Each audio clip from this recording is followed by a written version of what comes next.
Hi everyone! Today I want to make a quick video on the new Predator bow that will be coming out in Genshin Impact 2.1. I know a lot of people are associating this bow with Aloy from Horizon Zero Dawn, but in today's video I will be mainly discussing how this bow could be a viable option for Ganyu for those of you that are playing on the PlayStation like me. Do keep in mind that this bow is part of the collaboration between Sony and Genshin Impact, which means that it has a passive skill that is exclusive to the PlayStation Network. If you are one of the few fortunate souls that have a 5-star bow such as the Amos bow, Skyward Harp, or the new Thundering Pulse, this video will most likely be irrelevant to you. Also, do keep in mind that everything that will be discussed in this video is based off information that were given to us by miHoYo themselves.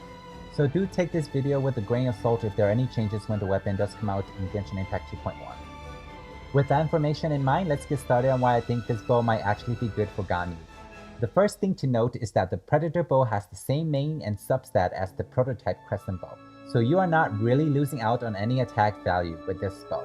This is really good because the last time Genshin Impact gave away a free 4-star weapon on the PlayStation, we got this piece of magnificent art. My point here is that if you look at the Predator bow's base attack and substat, it's on pretty even ground with the prototype Crescent and the Hamayumi. Where things get interesting is when we start looking at its passive ability in comparison to the other two bows. The Predator bow has an ability which I dare say is tailor-made for Ganyu. For those of you who don't know, your normal and charge attack is increased by 10% every time you deal crowd damage to opponents. The best part about this ability is that you can have it up to 2 stacks, meaning that you can get a total of 20% charge attack damage bonus for Ganyu. 20%! To make it even better, there is currently no cooldown for how many stacks you can gain at a time. That means that you can gain both stacks in one charge shot with Ganyu. On top of that, let's say that you missed the first hit of her charge shot. As long as your bloom hit 2 or more enemies, you still will get those 2 stacks. The stacks last for 6 seconds, which is more than enough time for you to charge your next shot. Basically, you can have 100% uptime on this ability. In my opinion, everything about this weapon's passive ability just screams Ganyu's name. But I digress. If I know miHoYo like I think I do, this bow will most likely not get any refinement, just like the Sword of Extension, which was the other PlayStation exclusive weapon.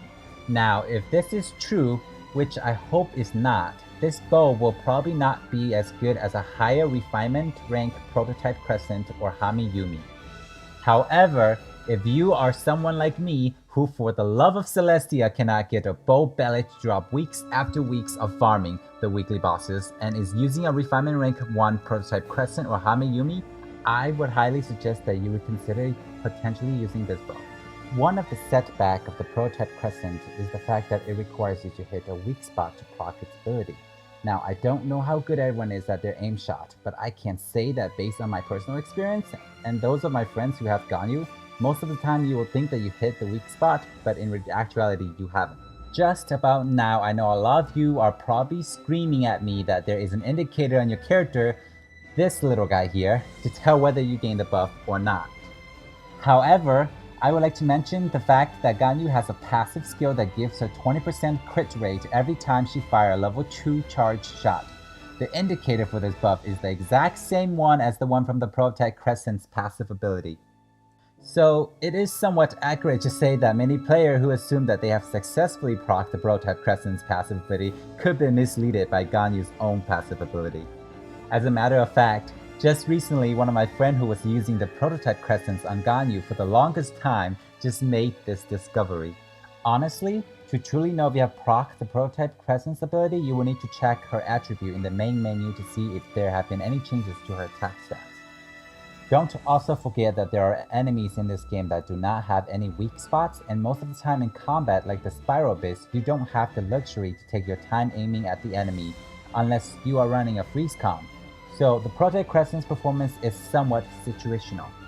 The Hamayumi also falls into the same boat where its passive ability is very gimmicky. The fact that you can't use your elemental burst means that you will be missing out on that juicy 20% crowd damage bonus that you would get from standing inside her elemental burst. Don't also forget that her elemental burst does do a lot of damage throughout its duration, and it is amazing for setting up elemental reaction like melt, particularly in co-op. At the end of the day, a lot of PlayStation players might be throwing this bow under the bridge because they think it was made for Aloy, who uses normal attacks, and let's be honest here, the rust is way better for her.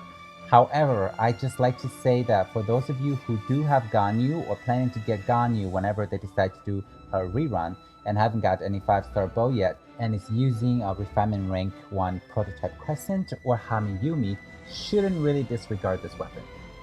The Predator Bow might not be meta changing, but the fact that it is more player friendly and doesn't punish you for not having a high skill set just might make it better than the current free-to-play 4-star weapon in the game for certain players.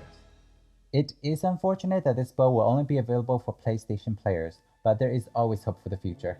I personally think that mobile players might appreciate this bow way more than PC or PlayStation just because of how easy it is to use this bow at its full potential. Those are my thoughts on the Predator Bow and how it will perform with Ganyu. Please leave your thoughts and comments down below on whether you think this bow will be a good alternative for Ganyu or not. If you enjoyed today's video, please leave a like to help support the channel. Thank you and see you next time.